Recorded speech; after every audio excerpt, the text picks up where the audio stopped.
नमस्कार, स्वागत है आप सभी का कार्यक्रम समागम में। हम हमेशा अपने इस कार्यक्रम के जरिए आपको देश प्रदेश की जानी मानी हस्ती से रूबरू कराते हैं और जानते हैं उनके व्यक्तिगत जीवन के साथ उनके प्रोफेशन से जुड़ी कई बातें।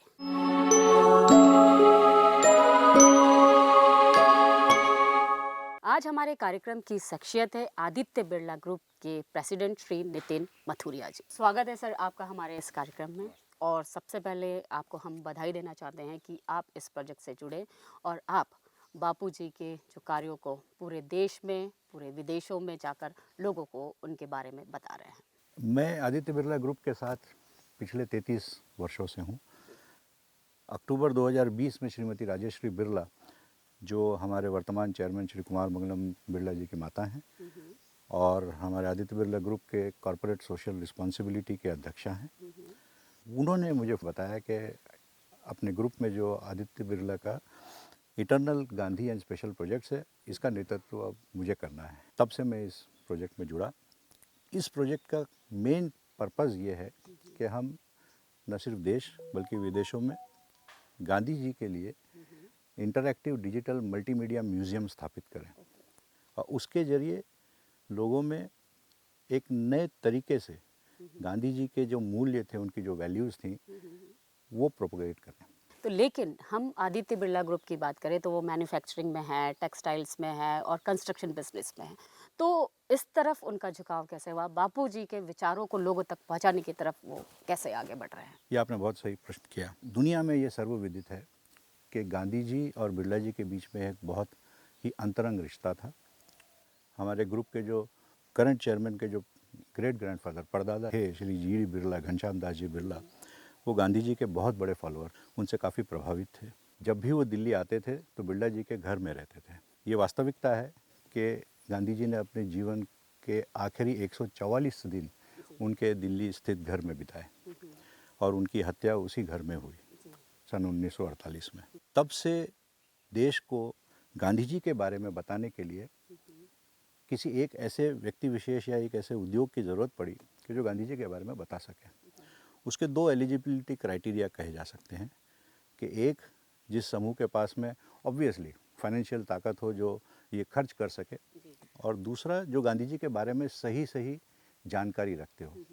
और बिरला फैमिली से ज़्यादा इसमें उपयुक्त और कौन हो सकता था। तो घनश्याम दास जी बिरला के पोते श्री आदित्य बिरला की पत्नी हैं, उन्होंने ये बीड़ा अपने सर पे लिया। तो उन्होंने सोचा कि इस गांधी जी के मूल्यों को पूरी दुनिया तक पहुंचाया जाए कि वो नीरस ना लगे और सही सही जानकारी लोगों तक पहुंचे। जैसा सर आदित्य बिरला ग्रुप ने ये बीड़ा उठाया है कि मल्टीमीडिया म्यूज़ियम जगह जगह बनाया जाए, देश में है, विदेशों में है, तो हम आजकल देखते हैं कि जहाँ भी कहीं नुक्कड़ चौराहे पे कई जगह महात्मा गांधी जी की मूर्ति लगी होती है और कई म्यूज़ियम उनके नाम पे बने हुए हैं, कई जगह उन्हीं के नाम पर समर्पित है। तो हम जो देखते हैं कि आज की पीढ़ी महात्मा गांधी जी को भूलती जा रही है, ये आप भी जानते हैं, हम भी जानते हैं। जो हमारे जो पूर्वज हैं या हमारे जो अभी पिछली पीढ़ी है, वो महात्मा गांधी जी का जितना सम्मान करती है, जितना उनके विचारों को उन्होंने समाहित किया अपने अंदर में, उतना आज की पीढ़ी नहीं कर रही। तो आपका जो ये प्रोजेक्ट है वो किस तरह युवा पीढ़ी को जोड़ने का काम कर रहा है? देखिए, गांधी जी के कुछ मूल बेसिक वैल्यूज़ थी: सत्य, अहिंसा, एकता, शांति और सत्याग्रह। वो अपने जीवन भर इन मूल्यों पर चलते रहे। तो बिरला जी और उनके परिवार को ये लगा कि आज का युवा एक नीरस म्यूज़ियम, जहाँ पे सिर्फ कुछ फ़ोटोज़ लगे हैं, कुछ सामग्री रखी हैं, आइटम्स रखे हैं, ऐनक है, छड़ी है, वो देखने नहीं जाना चाहता था। वो चाहता था ऐसी कोई चीज़ जिसके वो इंटरैक्टिव, जिसको हम कहते हैं, कि वो कुछ करे और उसका सामने से कुछ जवाब है। ये इंटरैक्शन होना ज़रूरी था। इसीलिए ये सोचा गया कि मल्टीमीडिया डिजिटल म्यूज़ियम, कि जिसमें आज का युवा जाके अगर कोई एक बटन दबाए और कुछ एक्शन ले तो सामने से गांधी जी की वो कौन सी वैल्यूज़ हैं जो हम बताना चाहते हैं, वो सामने आए। इसीलिए eternal Gandhi digital multimedia museum. इसकी शुरुआत 2005 में, जो पहला बिरला हाउस था दिल्ली में, उसको आज की तारीख में गवर्नमेंट ऑफ इंडिया गांधी स्मृति के नाम से मैनेज करती है। वहाँ 2005 में पहला मल्टीमीडिया म्यूज़ियम बना गया। बहुत ज़्यादा प्रशंसा मिली हमें उस कार्य की, गवर्नमेंट से, विजिटर्स से, देश विदेश के लोग आके देख गए। उसकी प्रशंसा और उसकी सफलता के बाद हमने एक मल्टीमीडिया म्यूज़ियम को ताइवान ले गए, वो मूविंग म्यूज़ियम की तरह से। ताइवान में जब लोगों ने इसको ज़्यादा देखा तो हमें बर्मिंघम, लंदन के बर्मिंघम से हमें कॉल आया, वो लोग हमसे मिलने आए कि क्यों ना हम बर्मिंघम में एक इस तरह का म्यूज़ियम स्थापित करें। तो 2018 में लंदन के समीप बर्मिंघम है, वहाँ पर ये मल्टीमीडिया म्यूज़ियम दूसरा हमारा शुरू हुआ। जी, तो अभी तक कितने मल्टीमीडिया म्यूजियम बन चुके हैं? अभी तक 4 बने हैं। जी। 2020 में भुवनेश्वर में उड़ीसा गवर्नमेंट की तरफ से प्रस्ताव आया कि क्यों ना हम वहाँ भी एक महात्मा गांधी का म्यूज़ियम बनाएं। हमने उसे गांधी पीस सेंटर का नाम दिया और उड़ीसा में फरवरी 2020 से वो स्टार्ट किया। मुझे बताने में खुशी हो रही है कि अभी रिसेंटली 30 अक्टूबर को अमेरिका में यूएस का पहला गांधी जी का इस तरह का म्यूज़ियम हमने स्थापित किया है, न्यू जर्सी के अटलांटिक सिटी में। तो ये हमारा चौथा म्यूज़ियम है और जल्द ही हमारा 5वां गांधी पीस सेंटर पूना में आने जा रहा है। जब आप कई देशों में जाते हैं, उनके एम्बेसी तले, उनके जो काउंसल जनरल हैं, उनसे मिलते हैं और कई लोग इकट्ठा होते हैं, जहां आप उनसे बात करते हैं और बापूजी के बारे में बताते हैं, उनके उद्देश्यों को बताते हैं, तो कैसा अनुभव रहता है आपका कि लोग इंटरेक्ट करते हैं और ज़्यादा बापूजी के बारे में जानना चाहते हैं? देखिए, ये सर्वविदित है कि महात्मा गांधी जी से न सिर्फ देशवासी प्रेरित रहे, पर विदेशों में उनकी काफ़ी फॉलोइंग रही। 2 नाम मैं बता सकता हूँ। अमेरिका में डॉक्टर मार्टिन लूथर किंग थे, दक्षिण अफ्रीका में नेल्सन मंडेला थे। तो मुझे ये जानकर बहुत खुशी हुई कि जब भी मैं बर्मिंघम में वहाँ के गवर्नमेंट के ऑफिशियल से मिला, अमेरिका में मैं टेक्सास के कौंसल जनरल से मिला, वहाँ के कांग्रेसमैन से मिला, मैं न्यूयॉर्क के कौंसल जनरल साहब से मिला, वहाँ पे बापू के नाम से सारे दरवाजे एक तरह से खुल जाते हैं। लोग बाग वहाँ इतने प्रभावित हैं कि वो जानना चाहते हैं कि महात्मा गांधी ऐसे क्या हस्ती थी, उनमें क्या ऐसा था, उनके क्या मूल्य थे, उनकी क्या वैल्यूज़ थी जिनसे देश को 200 साल बाद भी आज़ादी प्राप्त हुई। तो वहाँ जिस दिन हमने तय किया कि एक म्यूज़ियम खोलना है, तो न्यूयॉर्क के कौंसल जनरल हमारे पास में, उन्होंने एक प्रस्ताव रखा कि क्यों ना हम न्यू जर्सी में करें, और वो बेहद खुश हुए जब हमने इस चीज़ के लिए हाँ कहा, और आज 30 अक्टूबर को उसका इनॉग्रेशन हुआ। जी, जी। तो आपको बहुत-बहुत बधाई सर कि आपका जो न्यूयॉर्क में मल्टीमीडिया म्यूज़ियम है वो स्टार्ट हो गया और लोग वहाँ जा भी रहे हैं न्यू उनके। जर्सी में। जी, न्यू जर्सी में। ये जो काम है आपके पास में जो दिया हुआ है आपको आदित्य बिरला ग्रुप, जिसका आप नेतृत्व कर रहे हैं, तो इसके पीछे एक बहुत बड़ा मैनेजमेंट होगा, बहुत बड़ी रिसर्च होगी।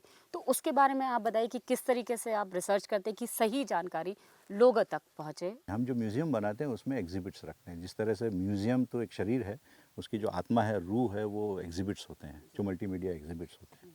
वो एग्जिबिट्स इस तरह के होते हैं कि उनका कोई ना कोई एक मूल्य सामने आए। जैसे कि एक एग्जिबिट हमारा काफ़ी फेमस रहा है, जिसको कहते हैं हम टाइमलाइन। टाइमलाइन एक ऐसा एग्जिबिट है जो काफ़ी बड़ा है। उसमें आप एक पैसेज में एक तरफ से दूसरी तरफ से जाते हैं तो एक टीवी स्क्रीन को आप हाथ में लेके उसको साथ में सजाते हुए चलते हैं, तो उनके जन्म से लेके उनकी मृत्यु तक के जितने प्रमुख पड़ाव आए उसके बारे में उनके वीडियोस और वो चलते रहते हैं। उन्होंने कौन-कौन से आंदोलन लड़े हैं और कहाँ सत्याग्रह में शामिल हुए, कितने लोग शामिल हुए, ये सब दांडी डिटेल्स यात्रा, होते थे। एक और एक दांडी यात्रा जो उन्होंने नमक सत्याग्रह के लिए की थी। तो हमारा एक एग्जिबिट है, गांधी जी ने अंग्रेज़ों के सबसे कड़े कानून और एक कंट्रोवर्शियल कानून के भी आप जन साधारण अपने लिए एक साधारण सा नमक नहीं बना सकता समुद्र के पानी से, उसके लिए वो कि कई 100 किलोमीटर उन्होंने पैदल यात्रा की, पीछे मुड़ के नहीं देखा कि कोई आ रहा है कि नहीं, वो अकेले चल पड़े। हजारों लाखों की तादाद में लोगों ने उनका अनुसरण किया, और उन्होंने जब 2 चुटकी नमक समुद्र के तट से उठाया, उससे वो कानून भंग हुआ। तो हमारा एक एग्जिबिट है जिसमें एक एक बड़ा सा एक कलश जैसा है, जिसके ऊपर नमक जैसे एक्रेलिक के दाने होते हैं, तो आप उनको उठाएं तो उसके सामने मल्टीमीडिया उनके दांडी यात्रा का पूरा चलचित्र, पूरा वीडियो, उसके बारे में क्या हुआ वो जारी होता है। तो हमारे एक एक एग्जिबिट से उनके जीवन की एक एक घटना वो सामने आती है। लेकिन ऐसी कुछ आप इंसिडेंट्स बताएं महात्मा गांधी के बारे में जो हमारे दर्शक और हम नहीं जानते हैं और लोगों को उस बारे में पता चले। ऐसे तथ्यों को आपने अपने म्यूजियम में शामिल किया हो जो ज़्यादातर लोग नहीं जानते। देखिए, हमारे पास ऐसे कई एग्जिबिट्स हैं। एक एग्जिबिट है आश्रम जीवन। उसमें हमने गांधी जी के साबरमती स्थित वास्तविक आश्रम का एक रेप्लिका तैयार किया। उसमें अलग अलग स्तंभ हैं, पिलर्स। तो आप किसी एक पिलर को छू लीजिए तो आश्रम में उनके जीवन की कोई एक कड़ी सामने मल्टीमीडिया की तरह से टीवी पे आती है। उसके बारे में लोग क्या कहते हैं। आप किसी दूसरे स्तंभ को टच करें तो कोई दूसरा पहलू सामने आता है। तो इस तरह आश्रम जीवन के बारे में लोगों को कई जिज्ञासा होती है कि आश्रम में गांधी जी क्या करते थे, मतलब उनका उनकी क्या जीवन, दिनचर्या रहती थी। तो उसके बारे में मल्टीमीडिया प्रेजेंटेशन है। एक प्रेजेंटेशन ऐसा है जिसमें लोग जानते हैं कि गांधी जी को कई बार जेल में जाना पड़ा। जेल में रह के गांधी जी ने हमेशा अपने डायरी लिखी। तो एक हमारा एग्जिबिट है प्रिजन एग्जिबिट में एक प्रोजेक्टर के जरिए हम उस प्रिजन सेल के अंदर प्रोजेक्ट करते हैं जिसमें गांधी जी की खुद के हाथ से लिखते थे उसका एक पेज की झांकी हम लोगों को दिखाते हैं ताकि उन्हें पता चले कि गांधी जी क्या लिखते थे। एक मज़ेदार किस्सा और बताऊं, एक एग्जिबिट हमारा है जो जाइलोफोन होता है, जो बजता है जी बिल्कुल। तो हमने उस जाइलोफोन को इस तरह से तैयार किया कि वो रघुपति राघव राजा राम के तर्ज पे उस ट्यून पे बजता है। अच्छा। भारत में तो इस ट्यून को सब जानते हैं। अमेरिका में इस ट्यून को जानने वाले नगण्य हैं। हमने उसको इस तरह से बनाया कि अगर उस ट्यून को सही ट्यून से अगर आप बजाएं तो सामने जो स्क्रीन पे एक पूरी स्क्रीन जो आती है वो पूरी तभी बन पाती है जब आपने उसको ढंग से बजाया हो। तो न सिर्फ ये एक काम दिया गया लोगों को कि आप बजाइए, मगर आप रघुपति राघव राजा राम की पूरी ट्यून से आप विदित होते हैं और आपके सामने एक टास्क हो जाता है कि कैसे इसको कंप्लीट करें ताकि पूरी स्क्रीन तैयार हो सामने। जी। तो वहाँ के बच्चों में काफ़ी फेमस रहा है। तो मतलब इस तरीके से म्यूजियम को आप तैयार कर रहे हैं कि लोग उससे जुड़े रहे, उसमें घुस जाए, मतलब उनको समझ में आए कि म्यूज़िक भी चलेगा, उनको उसके बारे में जानकारी भी मिलेगी और जो उनका जो पिक्चराइजेशन है उस पर ज़्यादा आप लोग फोकस एक करें। एग्जिबिट हमारा है चरखा, शैडो चरखा। उसका मतलब ये है कि गांधी जी दो तरीके से भारत में बदलाव लाना चाहते थे। एक कि गांव-गांव में लोग सेल्फ सफिशिएंट बने और दूसरा जो उनका यूनिटी, उनका एकता, जो उनकी एक नैतिक मूल्य था, तो उन्होंने चरखे से ये क्रांति लाई। वो हमारा शैडो चरखा जो है वो एग्जिबिट, आप जब चरखे को घुमाते हैं तो एक चरखे से दूसरा चरखा, दूसरे चरखे से तीसरा चरखा करते हुए पूरा एग्जिबिट भर जाता है, जैसे कपड़े का दाना वाना बुनते हैं उस तरह से। सर, आप गांधी जी के बारे में इतनी जानकारी आप लोगों को दे रहे हैं तो एक जिज्ञासा है हमें पूछने की कि गांधी जी हमेशा आधी धोती पहना करते थे, इसका क्या उद्देश्य है? और ख़ास तौर पे वो खादी की तो पहनते ही थे, इस बारे में आप कुछ बताएं। देखिए, खादी उन्होंने इसीलिए अपनाई कि खादी आप अपने हाथ से काटते थे, तो विदेशी वस्त्रों को त्यागने के लिए, स्वदेशी अपनाने के लिए उन्होंने चरखे का इस्तेमाल किया। आधे वस्त्रों का जहाँ तक सवाल है, तो गांधी जी जब अफ्रीका से इंडिया आए, काफ़ी नाम के बैरिस्टर थे वो, उन्होंने जब भारत आके भारत का भ्रमण किया तो पाया कि करीब 70% आबादी के पास में खाने के लिए इनफ खाना नहीं है, पहनने के लिए पूरे कपड़े नहीं हैं।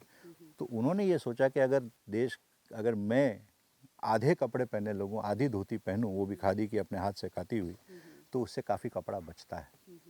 इसी तरह अगर बाकी लोग भी यही करने लगें तो न सिर्फ विदेशी कपड़ा भारत में आना बंद होगा, बट हर इंसान अपने लिए खुद का जितनी ज़रूरत है उतना कपड़ा काटेगा, खुद बनाएगा बुनेगा और पहनेगा। तो गांधी जी ने न सिर्फ ये भारत में, बट जब वो इंग्लैंड गए, जिस भी देश में गए, वो इसी परिवेश में गए। ज़्यादातर जैसे आपने बताया कि आपने ऐसे घटनाओं को और ऐसे आंदोलनों को एग्जिबिट करने की कोशिश की कि जो मतलब बाहर देशों तक और हमारे देश में बहुत ज़्यादा लोग उसको जानते हैं।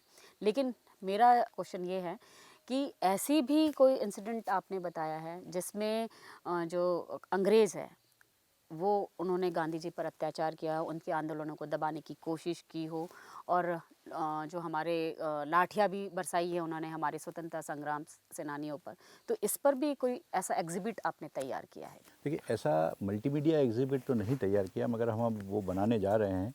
जब हम उसमें आर्टिफिशियल इंटेलिजेंस भी लाना चाहेंगे, जिसमें कि आप एक वर्चुअल रियलिटी के गॉगल पहन लेंगे तो आप सीधा दांडी यात्रा में सम्मिलित हो जाएंगे। आप सीधे उनके उनके जितनी भी उन्होंने आंदोलन किए थे उसमें आप सम्मिलित हो सकेंगे।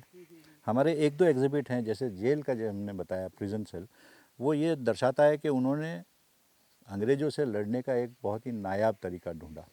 अंग्रेज़ पूरी तरह से सक्षम थे किसी भी वायलेंट एग्रेशन को दबाने के लिए, मगर गांधी जी ने एक नॉन वायलेंस का जरिया अपनाया, complete non violence and complete non cooperation.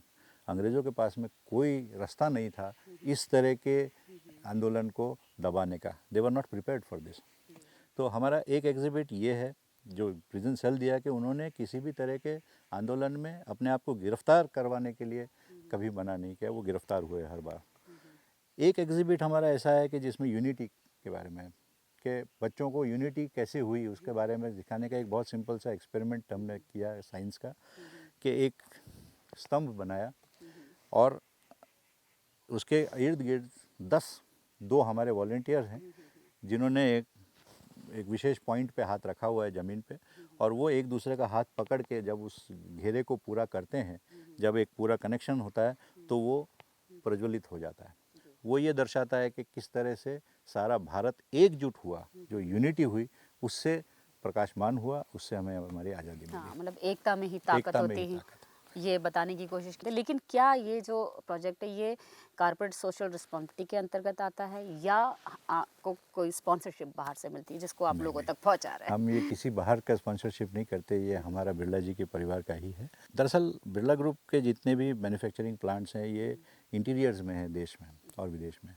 तो ऑलरेडी उस इलाके को ऊपर लाने के लिए वहाँ के ग्रामीण उद्योग हैं, वहाँ की महिलाएं हैं, वहाँ के स्किल डेवलपमेंट है, उसमें जो आज की तारीख में 2% का CSR के लिए जो निश्चित किया गया है वो पूरा हो जाता है।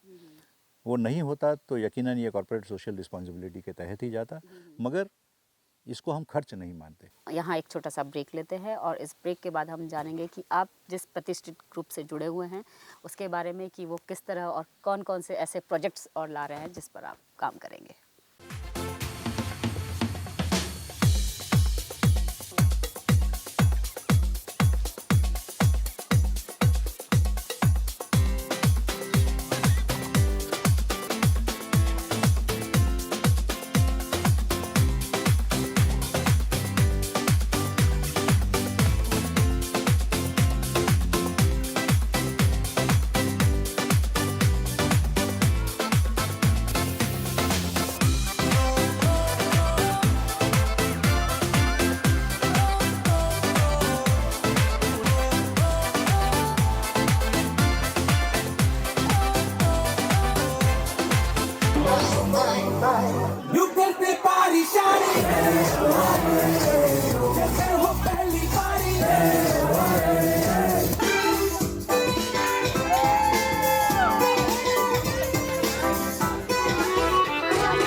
बेपना प्यार था तेरे मेरे दरमिया, क्या हुआ तुमको ये, हम कहाँ तुम कहाँ, धुंधला हुआ हर रास्ता, बस रह गया ख्वाबों से तेरा वास्ता।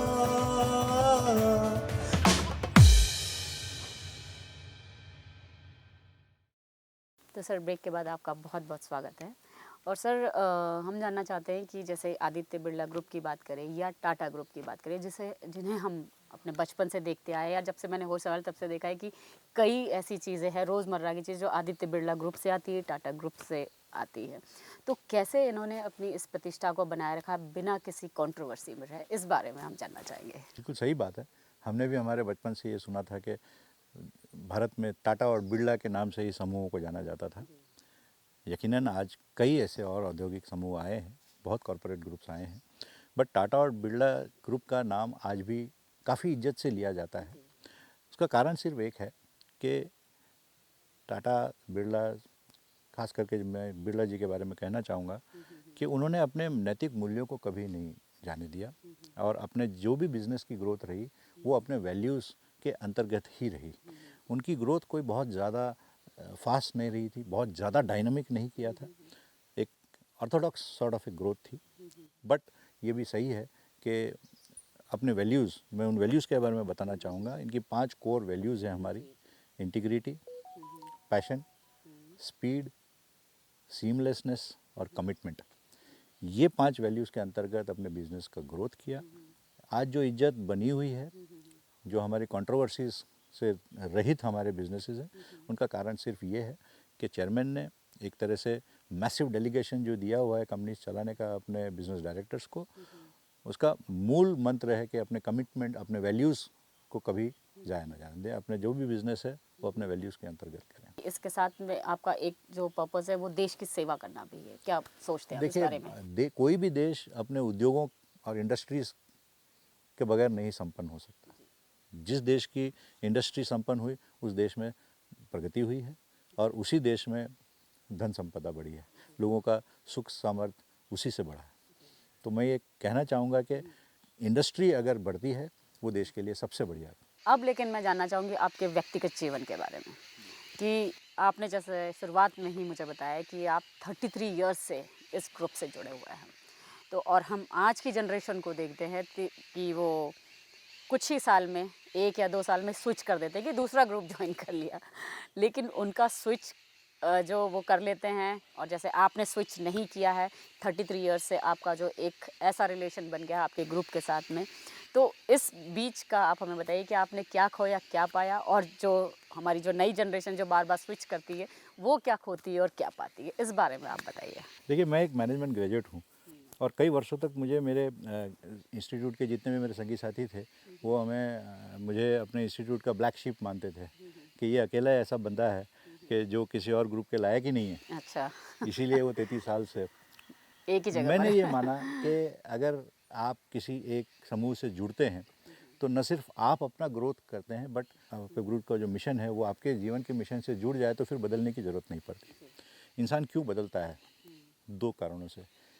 पहला, नेचुरली सैलरी और उसके इसी को प्रोस्पेक्ट्स, और देखते हुए। दूसरा, उसको उस काम करने में कुछ इंटरेस्ट है क्या, उसमें कुछ एक्सपोजर मिलता है क्या। मैंने ये देखा कि बिरला ग्रुप में मेरी जो ये 33 साल की जर्नी रही है उसमें मैंने कई प्रोजेक्ट्स में हिस्से लेने का मौका मिला, मेरा एक्सपोजर कई गुना बढ़ा।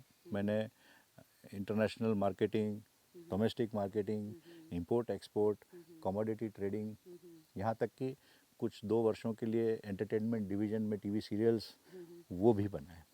तो ये जो एक्सपोजर बढ़ा ये इस ग्रुप में बढ़ा, और एक तरह से एक लॉयल्टी क्रिएट हुई। जितना मैंने इस ग्रुप को दिया है उतना ही उस ग्रुप ने मुझे दिया है। आज मैंने एक मैनेजमेंट ट्रेनिंग की तरह ज्वाइन किया था, आज मैं प्रेसिडेंट के लेवल पे हूँ। तो मैं ये मानता हूँ कि ये कोई इस दुनिया में इस प्रश्न का कोई सटीक जवाब नहीं है कि किसी को एक जगह रहना चाहिए या नहीं रहना चाहिए। मैं ये मानता हूँ कि कुछ लक होता है, कुछ अपना काम होता है, और मैं ये आशा करता हूँ कि मेरा रिटायरमेंट इसी ग्रुप के साथ में। लेकिन मेरा वैसे जो पूछने का जो उद्देश्य था वो ये था कि जैसे आज की जनरेशन की हम बात करते हैं कि वो बहुत जल्दी जैसे बोर हो जाती है, हम जैसे कहते हैं ना कि बहुत जल्दी बोर हो जाती है, उसके पीछे का जो कारण है वो थोड़ा सा आप बताइए। देखिए, हर चीज़ में वो आपका कार्य हो, वो आपका पारिवारिक जीवन हो, एक स्थिरता लानी बड़ी ज़रूरी है। जी, वो होना बहुत जब ज़रूरी तक है। कि आप अपने काम में, अपने जीवन में, अपने पर्सनल पार्टनर के साथ इन्वेस्ट नहीं करेंगे पूरी तरह से, तब तक आपको सक्सेस नहीं मिलेगी, ये मेरा मानना है। कई शहरों में, कई जगहों पर कई हमारे देश में हम देख रहे हैं हर जगह पे बिरला मंदिर है। अभी देख रहे हैं कि हम उसकी रफ्तार कुछ कम हो गई, बिरला मंदिर बनना कुछ कम हो गया है। देखिए, ये कितनी एक अजीब सी बात है कि दुनिया भर में जब भी कोई मंदिर होता है, वो मंदिर में प्रतिष्ठित देवी या देवता के नाम से जाना जाता है कि ये विष्णु मंदिर है, ये ब्रह्मा मंदिर है, ये शंकर जी का मंदिर है। मगर जो बिरला जी ने जो मंदिर बनाए हैं देश विदेश में, वो बिरला मंदिर के नाम से जाने जाते हैं। काफ़ी अच्छी बात है। मैं ये जानता हूँ कि बिरला जी का जो भी नया मैन्युफैक्चरिंग प्लांट बनता है, वहाँ चूँकि कम्युनिटी डेवलप होती है, तो पहला कार्य ये होता है कि वहाँ एक मंदिर बनाया जाए, जो न सिर्फ वहाँ के काम करने वालों के लिए, बल्कि उस क्षेत्र के नज़दीकी क्षेत्र वालों के लिए वहाँ आने की एक सुविधा। तो जहाँ तक मैं जानता हूँ, भारत के लगभग हर राज्य में हमारा एक प्लांट है, चाहे सीमेंट का हो, चाहे एल्यूमिनियम का हो, चाहे फाइबर का हो, तो वहाँ एक मंदिर ज़रूर बनाया है। इसके अलावा भिन्न भिन्न शहरों में, भोपाल है, आपके भोपाल शहर में है, जयपुर है, कलकत्ता है, बिरला मंदिर है, बिरला के साइंस प्लानिटोरियम है। ऐसा नहीं है कि स्पीड कम हुई है, पर मैं उस डिपार्टमेंट में नहीं हूँ, मैं उस में नहीं हूँ, बट मैं ये जानता हूँ और ये मैं आपको बताना चाहूँगा कि पहला मंदिर एक नया गोवा में आ रहा है और मुझे ये ज्ञात हुआ है कि हमारा ग्रुप जो है वापस से नए मंदिर बनाने में जुड़ा है। तो सर, जैसा अभी आपने बताया कि गोवा में एक बिरला मंदिर बनने जा रहा है, तो अभी अयोध्या की ही हम बात करें, वहाँ भी बहुत बड़ा मंदिर बन रहा है भगवान राम का, तो क्या वहाँ भी हम ये मान सकते हैं कि बिरला ग्रुप भी वहाँ पर एक कोई नया मंदिर बना रहा है या उनका भी वहाँ पे कोई कंट्रीब्यूशन है मंदिर निर्माण में? अयोध्या में तो अभी जो मोदी जी के नेतृत्व में इतना भव्य और आलीशान रामचंद्र जी का मंदिर बन रहा है, तो उसके सामने मुझे नहीं लगता कि बिरला जी को या किसी अन्य व्यक्ति को वहाँ कोई और राम का मंदिर बनाने, प्रभु राम का मंदिर बनाने में कोई भी आवश्यकता है। तो सर, आप हमारे इस महुआ हाउस में आए, देखा है कि आप वैसे तो बहुत बिजी रहते हैं, लेकिन आपका यहाँ भी आपका जो है बार बार फ़ोन बज रहा है। अरे तो इस बीच आप अपने परिवार के लिए कैसे समय निकालते हैं और अपने खुद के लिए कैसे समय निकालते हैं? थोड़ा सा कुछ मनोरंजन भी इंसान को चाहिए रहता है एंटरटेनमेंट के लिए, तो ये आप बताइए कि परिवार, एंटरटेनमेंट और अपने आप को बिजी रखने का एक रिलैक्स की पोजीशन के लिए क्या करते हैं आप? देखिए, अगर मैं ये कहूँगा कि मैं वर्क लाइफ बैलेंस अच्छी तरह से जानता हूँ तो ये झूठ होगा। मेरा परिवार सबसे पहले इसको नेगेट करेगा। अच्छा। बट ये ज़रूरी है कि वर्क और लाइफ बैलेंस बना रहे। व्यस्तता अपनी जगह पर है, परिवार अपनी जगह पर है।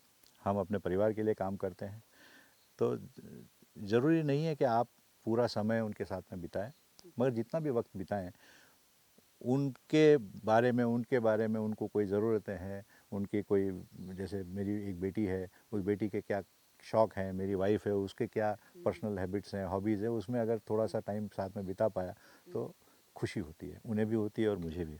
रही बात मेरी, मुझे मेरे फादर से एक अच्छा शौक़ लगा था पुराने हिंदी गानों को सुनने का, जो हिंदी, मराठी, गुजराती, तमिल, तो मैंने वो शौक़ को बरकरार रखा और मेरे मोबाइल में करीब 2000 गाने हैं।